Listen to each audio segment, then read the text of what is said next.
Hello everyone, welcome to the course Corrosion Part 2. As you know that we have completed Corrosion Part 1, where we have understood that corrosion is an important aspect of engineering and it could be observed in almost all the structural components which are present in atmosphere, like corrosion of iron objects, corrosion of aluminum, corrosion of magnesium alloys, corrosion event like cavitation damage of impeller blades or sieve hull. Then we have event like de-alloying of brass pipelines, sensitization of stainless steels, and even some of the nickel based superalloys, they can also experience sensitization, which is a very aggressive mode of corrosion. So, we have also observed in part 1 that corrosion can lead to a severe damage and sometimes it leads to catastrophic failure of the structures, which can also take away lives. And also we have understood that the corrosion negatively affects economy, durability of a structure, its aesthetics, and there are other effects like human loss. So, we have to go bit deeper into the corrosion subject. So, in the part 1 we have mainly considered polarization, and where we have looked at activation polarization, we have looked at concentration polarization, and then also we have also touched upon mixed potential theory. And we have also understood that the mixed potential theory is very important aspect of corrosion subject, and it can allow us to understand a lot of corrosion events.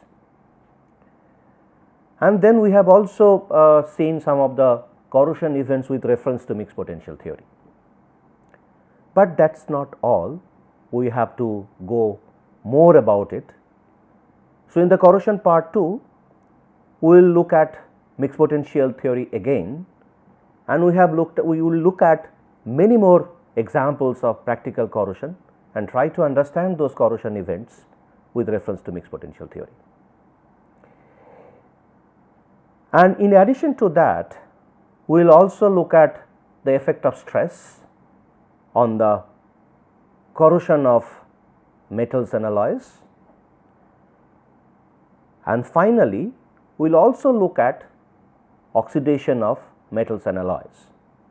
Now, when we talk about oxidation of metals and alloys, we will understand later that as we go into the subject, that oxidation event is also a kind of electrochemical reaction. And when we talk about oxidation of metals and alloys at high temperature, we will look at only the reaction between oxygen and metal. So, we will concentrate on that part, we will confine our discussion on that part. Now, as we understand later on, as we go ahead with this course, that we need to understand those fundamentals, and those fundamentals will help us to control corrosion. Why control? Because we cannot stop corrosion, because corrosion is a thermodynamically feasible process and it is a spontaneous process thermodynamically. So, we cannot stop it, we can control it, means we can reduce it. And how can we reduce it? If we understand that particular aspect. So, our entire discussion in the corrosion part 2 will be to understand corrosion events in practical instances and how to find out ways to protect it.